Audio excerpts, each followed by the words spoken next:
Well, we're here today to commemorate the signing of the Forensic Accountability, Custodial Transparency, and Safety Act of 2025, the FACTS Act. Before talking about our new law, I'd like to recognize that there are grieving families throughout California and here in our community whose loved ones have died while incarcerated. I heard directly from family members about their experiences and heartbreak while working on this legislation.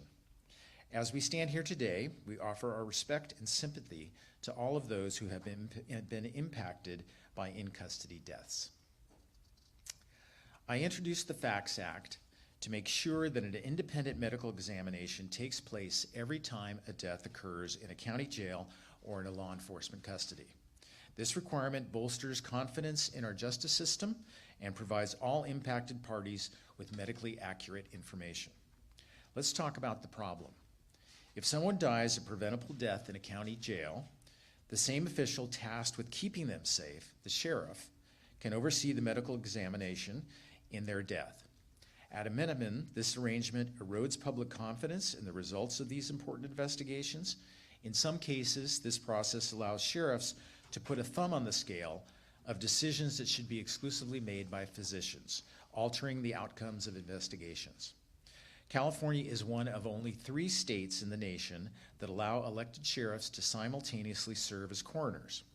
48 of California's 58 counties, including Santa Barbara and San Luis Obispo, currently operate under this model, with an elected sheriff coroner. The other 10 counties, including Ventura, along with the most large counties, have independent medical examiner offices.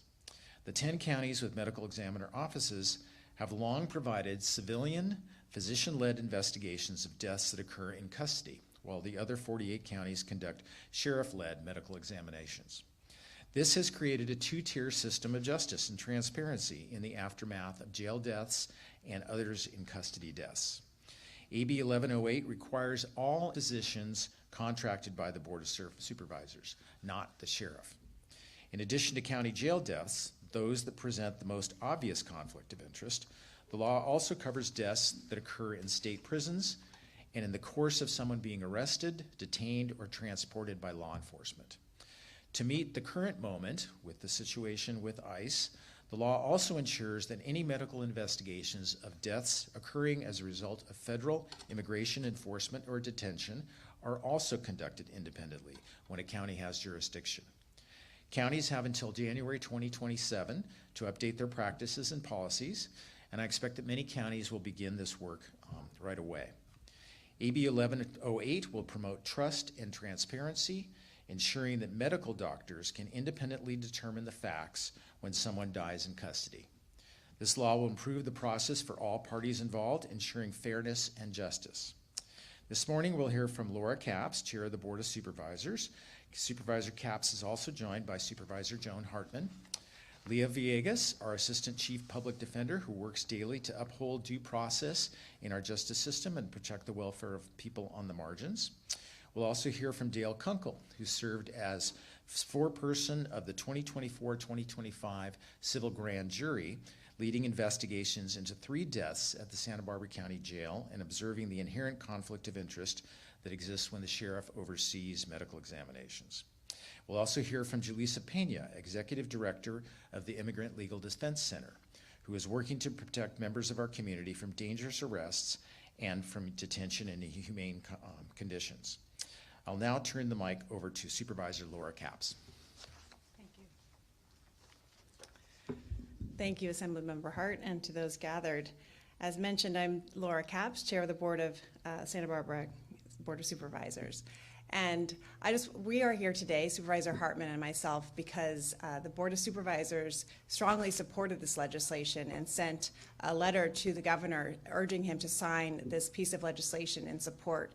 And we're so pleased that he did, and congratulate Assemblymember Hart on the signing of this legislation and many of his other bills. He had quite a successful legislative season and impactful. And also to Ethan Bertrand for being, both of them and the entire team of this Assembly member's office, for being such stalwarts for the criminal justice system, trying to make improvements, taking the spirit and of so many advocates that have been pushing for reforms here in Santa Barbara County to Sacramento on our behalf.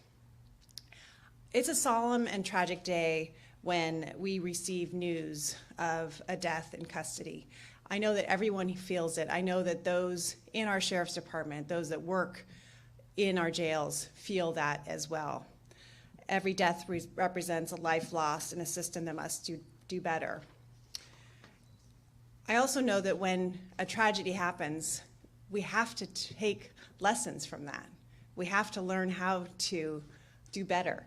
And without an independent body, without, as mentioned, fresh eyes, without some sort of accountability that comes with some bit of distance, it's hard for those lessons to be unearthed. And again, thanks to the grand jury, this grand jury and previous grand juries, for shining that light on the painful realities that these deaths have happened, documenting patterns, identifying failures, and calling for meaningful reforms. It's the way that the Board of Supervisors has learned about many of these patterns.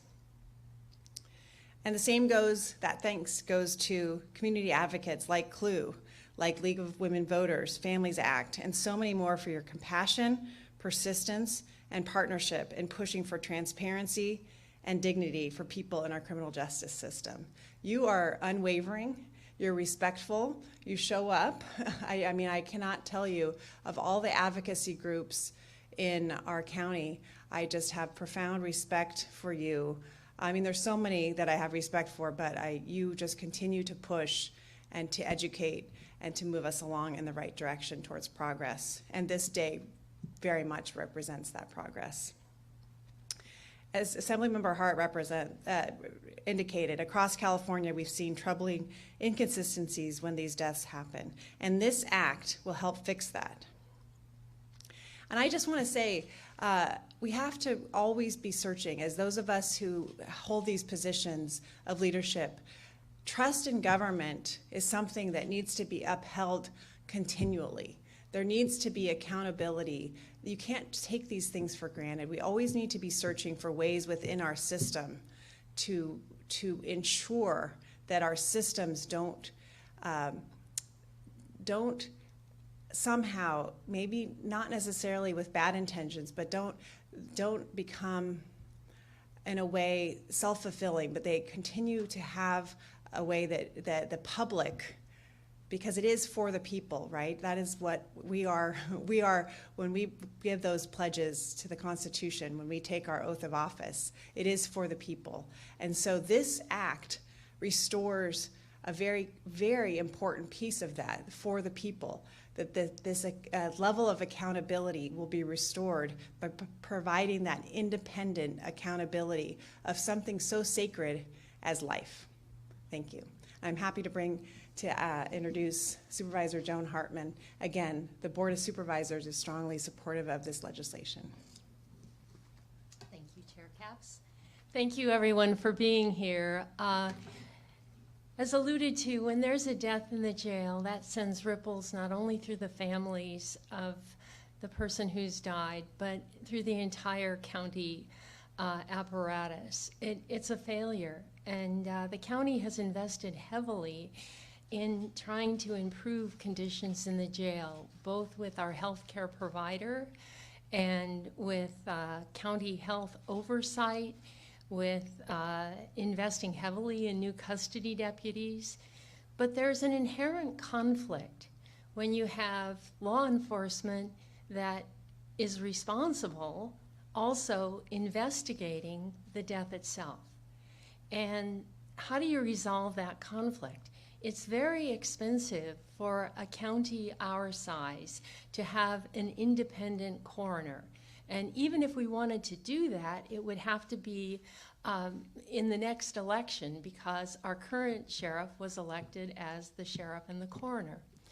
So we're in the presence of a master legislative craftsman.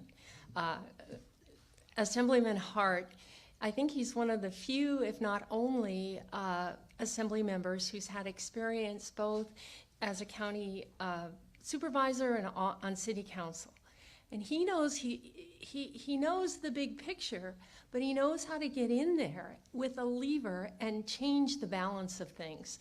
And so this law, typical of what he does, is just carefully with a scalpel craft it. And so it really solves issues for Santa Barbara County, because we can't afford a separate coroner's office. That would be very, very expensive. But this allows us to go to other counties or to the state and get help when we have a death in the county. And so we're extremely grateful to Assemblymember Hart. As Chairman Capps noted, our legislative committee was extremely supportive of this legislation, and that he was able to craft it and get it over the finish line will really be a tremendous benefit for our entire county. And again, when you have a conflict of interest, it's hard to trust. You know, what interest is really being served? And so this gets rid of that conflict and makes us able to rely much more on understanding the real facts surrounding these deaths.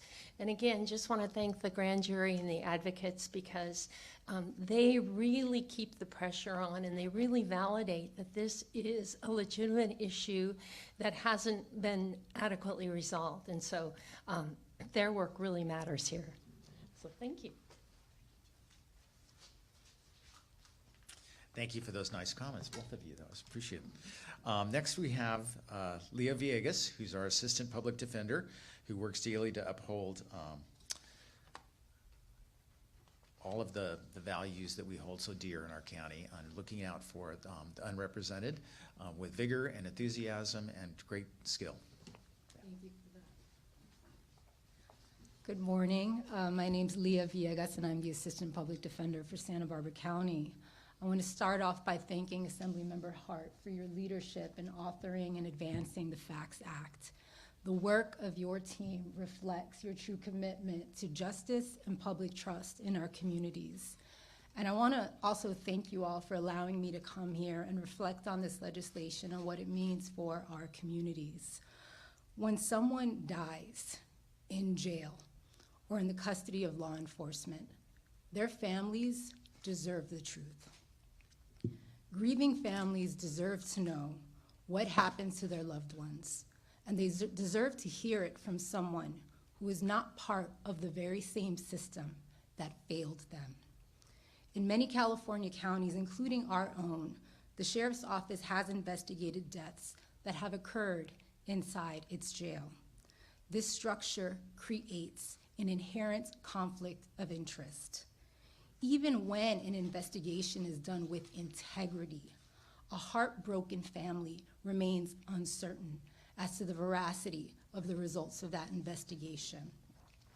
The mere appearance of impropriety erodes public trust in the justice system, and AB 1108 remedies that.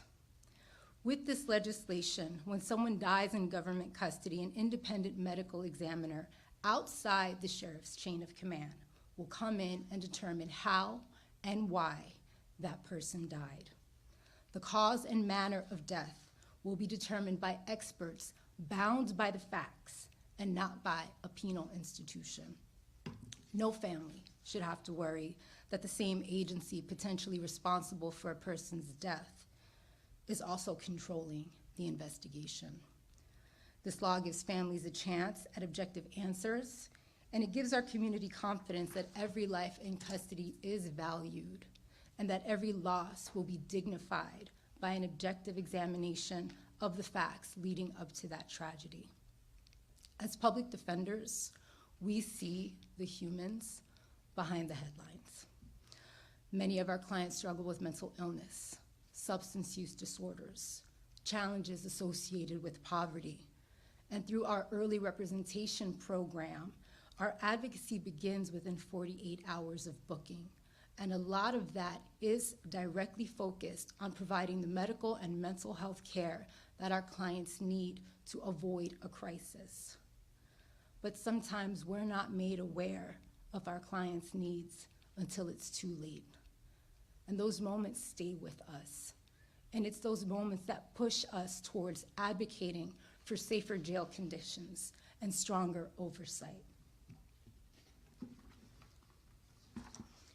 Transparency inside of our jails isn't just about the accountability.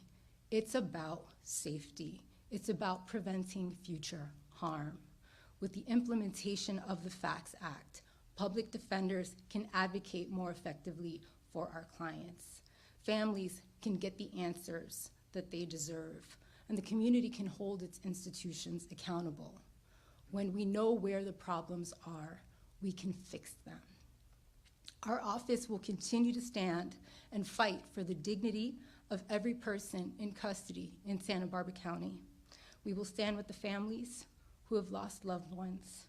And in honor of those clients who we too have lost, we will work with our partners to prevent future tragedies. Thank you.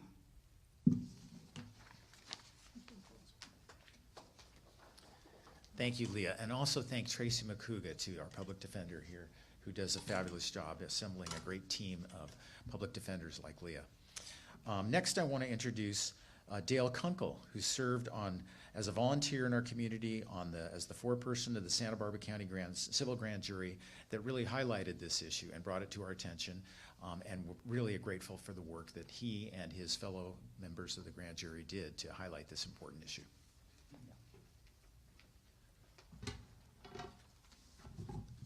The idea for AB 1108 originated in a Santa Barbara County grand jury report that was issued in April of 2024. I've got a copy of it here. I know the reporters that are interested in this have already read it. It's only about a dozen pages, but it generated, we did our work as we were charged by the court. It generated interest in this topic, and I'm so pleased to see it's led to action.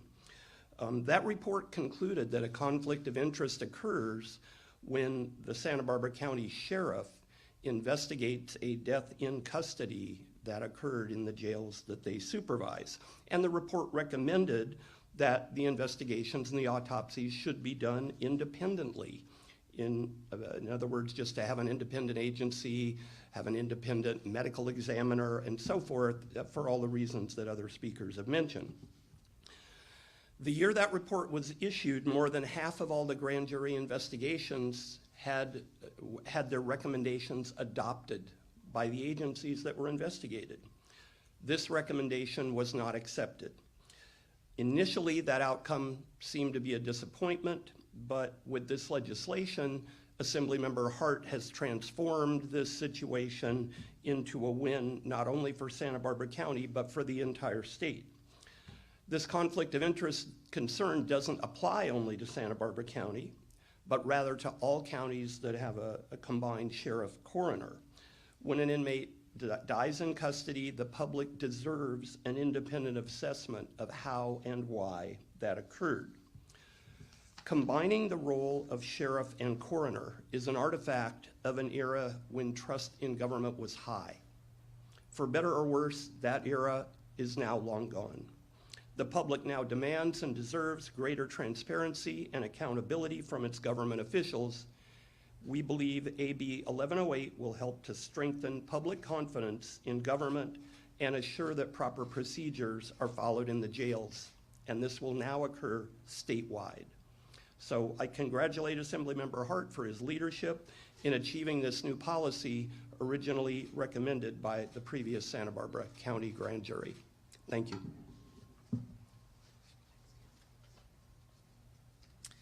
And then finally, I'd like to introduce Julissa Pena, who's the Executive Director of the Immigrant Legal Defense Center. Julissa's team is on the front lines protecting our immigrants every day. Earlier this year, I recognized the Immigrant Legal Defense Center as the California Nonprofit of the Year from the 37th District. Julissa.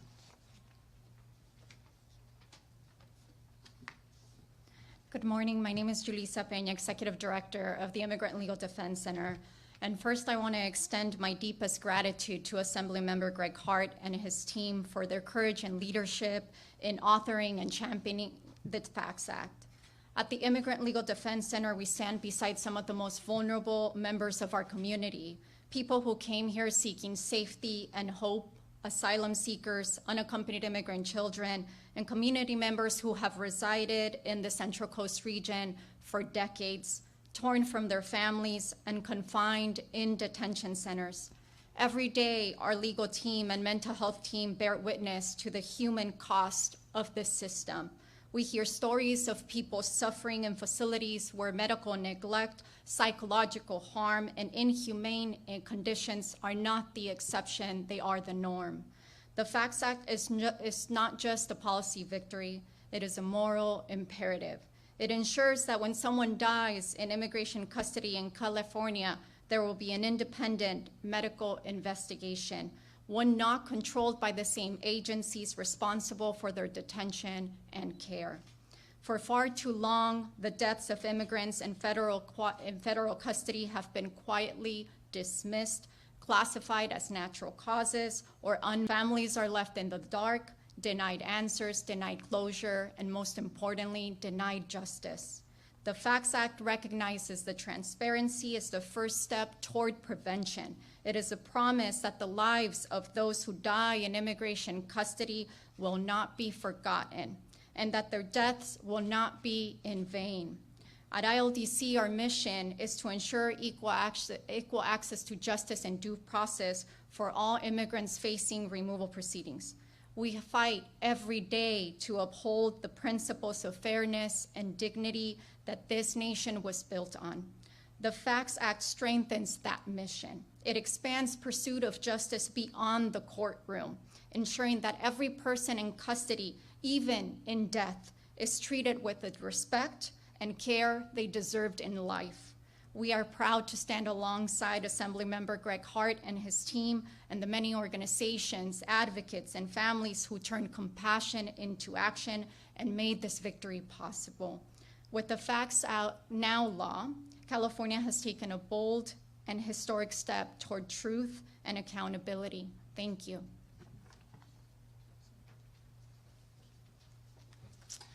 In closing, this new law is one step forward for promoting transparency in the aftermath of in-custody deaths and for improving confidence in our justice system. The state of California and our partners in local government must continue to do more to prevent these deaths in the first place, especially by better serving people with serious mental health challenges who end up in our jails. I commend the work of the leaders throughout the state in law enforcement and mental health capacities that are working to advance promising practices to keep people with mental illness out of jails and to provide better treatment when incarceration does occur. We must also work to improve conditions in our correctional facilities so that they can produce better neighbors and so that we can make better living conditions for the incarcerated and working conditions for law enforcement who serve in those situations. I know we will continue to make progress in this space. I'd also like to recognize several of our key partners in passing this bill. All of these organizations were strong supporters in Sacramento and really helped us get the bill across the finish line. The California Medical Association, Smart Justice, the Immigrant Legal Defense Center, the California Public Defenders Association, California for Safety and Justice, the Central Coast Alliance United for a Sustainable Economy, CAUSE, the National Alliance for Mental Illness in Santa Barbara County, the County of Santa Barbara, Future Leaders of America, Buen Vecino, and many more. I'd also like to take a little personal privilege point and thank two people. Carson Link is here representing Senator Monique Limon, and Senator Limon has been an invaluable ally with everything that I'm doing in the legislature. She has been a mentor and a partner in all the work that we're doing together. She has recently been selected by her Senate colleagues to be the President Pro Tem of the Senate. It's an incredible honor, but it's not a surprise to me. It's really the product of the work that she does, bringing people together, and to have her colleagues recognize the first resident of Santa Barbara County, the first Latina, and the first mom to be in this extremely important legislative leadership role is really a tribute to her work and a tremendous honor to all the residents of Santa Barbara County. And then finally, I want to thank Ethan Bertrand, my district director here in Santa Barbara County. Please. Ethan read the grand jury report that Dale and his colleagues prepared and got deeply interested in this issue and proposed this legislation. It isn't often that we have bills of this substance that come from a district staff, and Ethan is not like everybody else. He's an extraordinary person and has done tremendous work and research in this space. He's advancing his education in this space. And I'm indebted forever to his work as my intern in the Santa Barbara City Council office, as a staff member in the County Board of Supervisors, and now working in the state legislature with me. And so without his inspiration and passion and commitment to make this happen, I don't think we'd be here today. I've been the vehicle to help it get through, but together, I think we made a really important step forward in ensuring transparency and justice in California. We're really proud of all of our work together. Thank you. And will I have any questions? Such a great view here. Happy to answer any questions anybody has. Nick, of course. I think I'm a little confused. When somebody dies in county jail, what is the level of detail that they, is it just an autopsy where they say, oh, you died of a heroin overdose, or you died, or do they get into the chain of events that might reveal whether this was preventable or not? What do they do now, and how does this change that? Well, that is a great question, and that is the level of technicality that I think Ethan would be better answering than me. So come on up to that. Thank you. I'm not gonna... Good morning. Coroners and medical examiners are responsible for determining the circumstances, manner, and cause of death. So in cases that are subject to this law, AB 1108, the independent medical examiner will now be responsible for determining those facts, circumstances, cause, and manner. So it is more than just the granular details to really paint a big picture of what happened, and importantly, as Supervisor Capps mentioned, how we can prevent this from happening in the future. Okay, and you mentioned, or Greg mentioned that Ventura has already made the transition. How long have they been doing it this way? And is there sort of a before and after profile that shows, oh, this is really turned the lights on in a way that illustrates what you're talking about? Yes, so Ventura County has had a fully independent medical examiner's office for decades, and it is an agency that the grand jury has been able to review.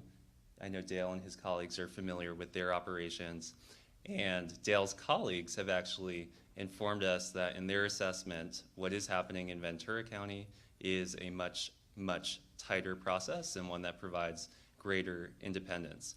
It's still different from Santa Barbara County because they have a completely separate medical examiner, but AB 1108 will require for these specific deaths that the process is investigated very similarly. Thank you. And the only thing I'd add to that too is, for context, only 3 states in the United States do not have an independent coroner and sheriff function, because I think they recognize that there's an inherent conflict of interest in having sheriff's personnel investigate in-custody deaths. So in the perfect world, I think we would have that model, but that has been very difficult to achieve in the legislature. There have been many bills that have tried to do that, and they have not been successful. So my approach to this was to do this surgical intervention that will directly affect the in-custody deaths and not incur the additional costs that would come from a full independent sheriff coroner's model. I do think ultimately that is the best solution, and I'm going to continue to work in the legislature to try and see if we can't make that happen. But this is a significant step forward in the precise place that I think it most needed reform.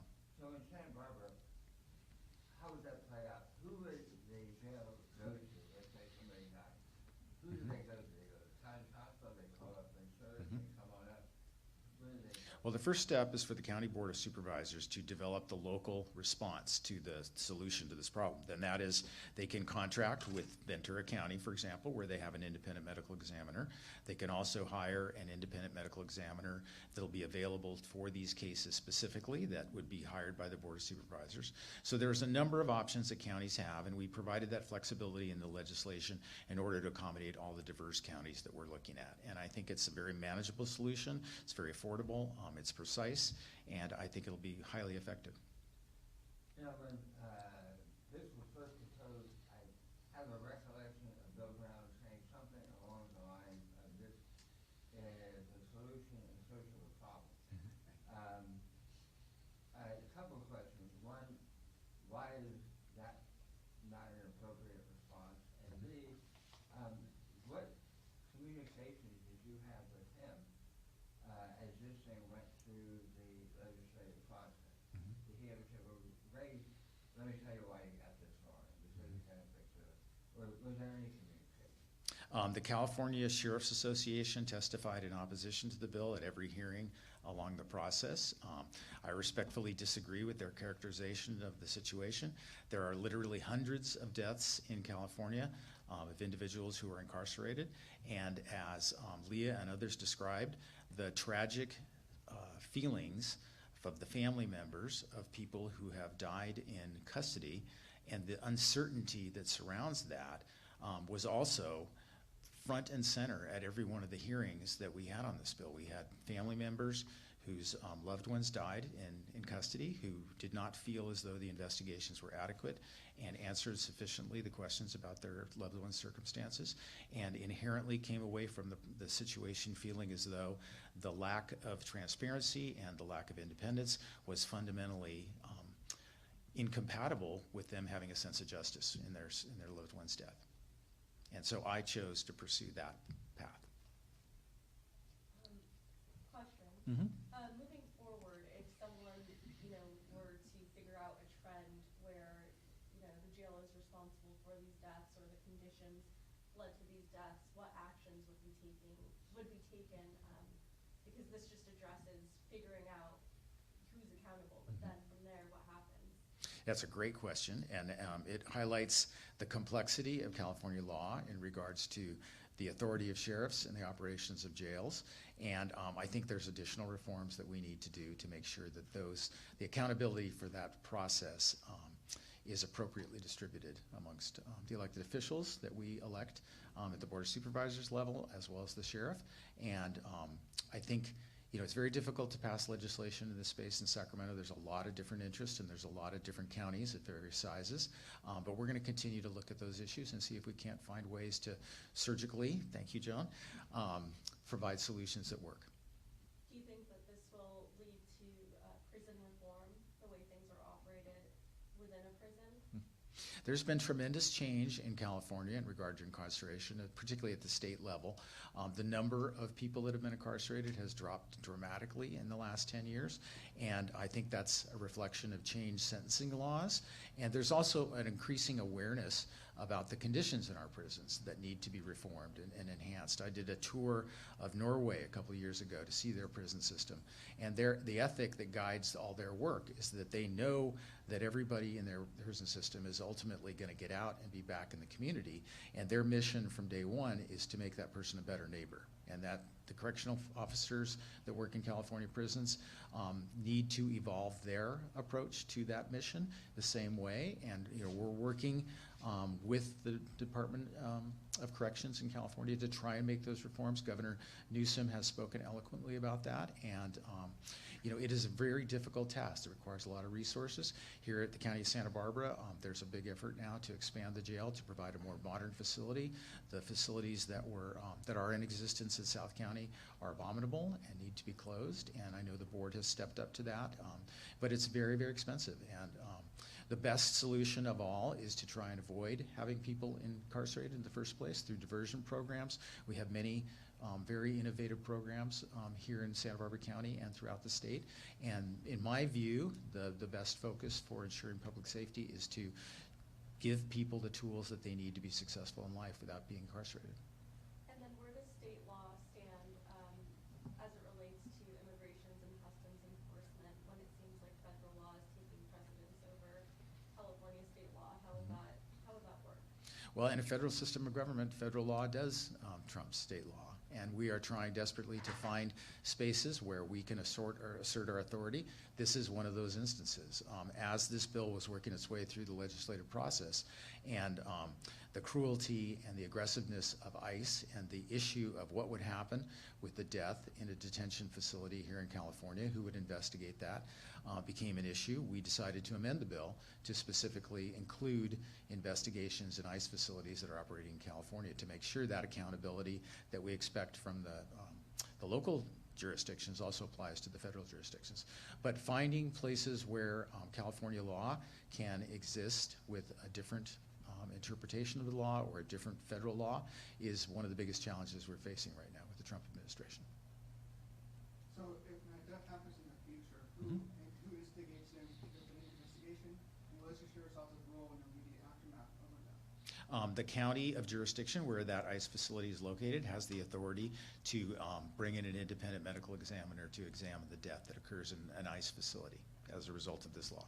And what would the sheriff's office, what would her role be in the aftermath of death to ensure people are confident in the investigation? Exactly. That's the point, and that's, in those counties in California where there is an independent medical examiner's office, they would take the lead on the investigation. In counties that do not have an independent medical examination, this law would apply in those circumstances. When you compare the counties who have independent medical examination with the others, is there a different trend in terms of deaths in custody? We see a drop in preventable deaths. I don't know that I haven't seen any statistical evidence about that correlation. The biggest counties in the state of California have independent medical examinations. They have separated the offices of coroner and sheriff. And that the vast majority of people who live in the state of California live in those largest counties. So while there are many counties that do not have an independent medical examiner, most people live in counties that do.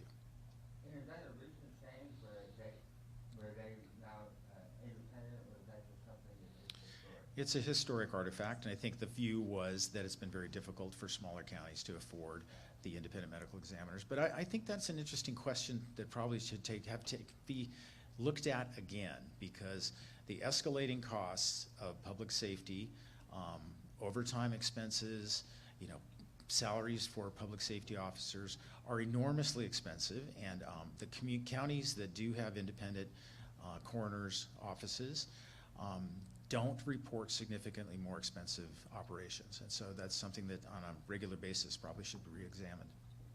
And hopefully that'll be the impetus from this bill, is having the Board of Supervisors engaged in doing the contract to create the mechanism to have the independent medical examiner for in-custody deaths presents an opportunity for the whole system to be looked at again.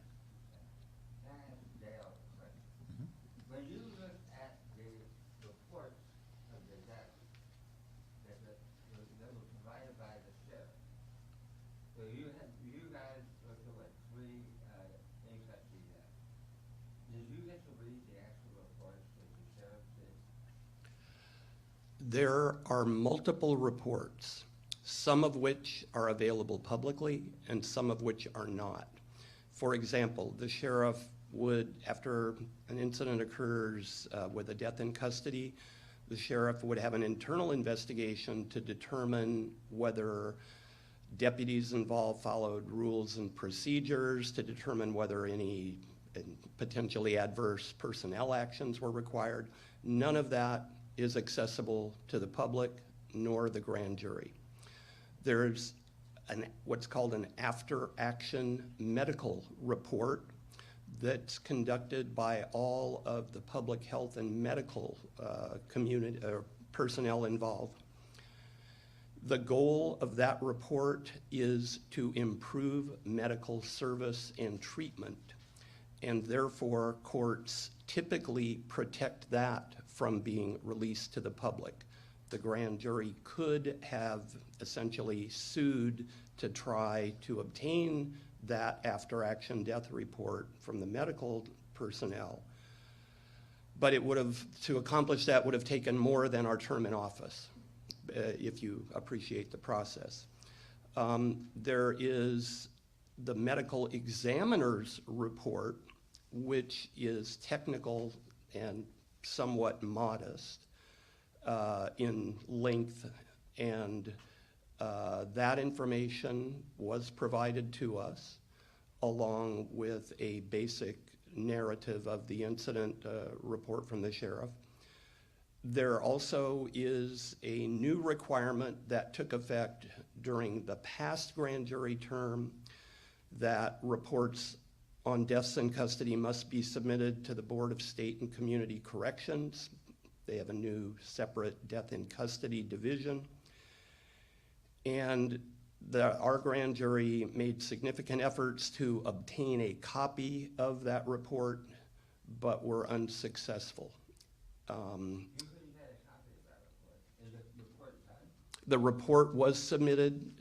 Well, there were 3 deaths in custody that occurred during the last term for the grand jury.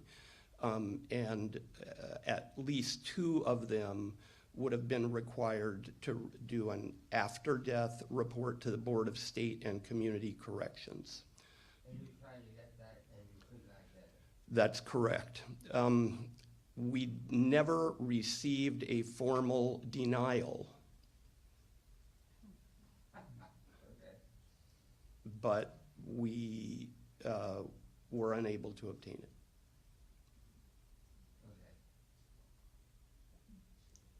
So as you can see, there are a lot of layers. And this will add a layer that will be transparent and provide more information to the public.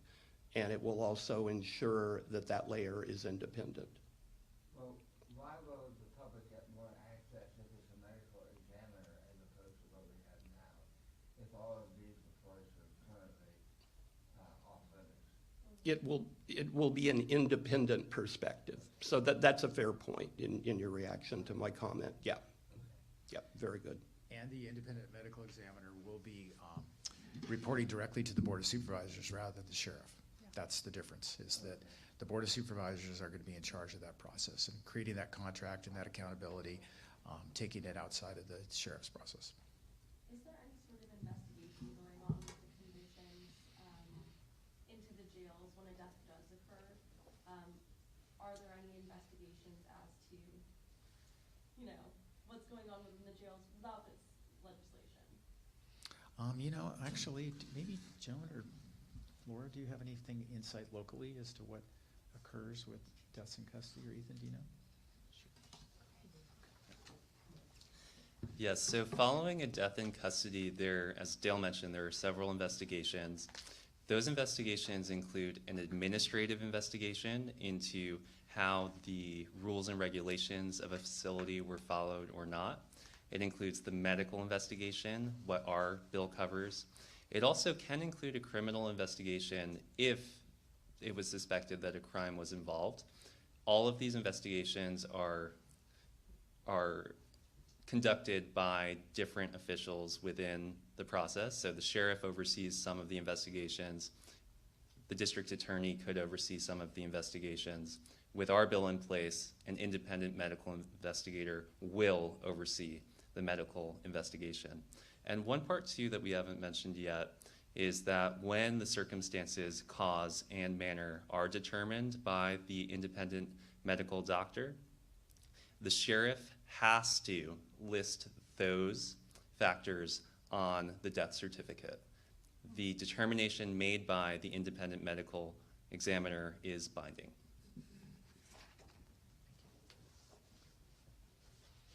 Anything else? Thank you. Please, Art. In the majority of counties that do have an independent coroner, how many of them have moved to include ICE deaths as something to be investigated? That is a great question. I do not know the answer to it. Does Jaleesa, do you know? Yeah. I think more in the future. Well, thank you all for coming. I really appreciate you being here, and thanks everybody for your wonderful remarks and your support.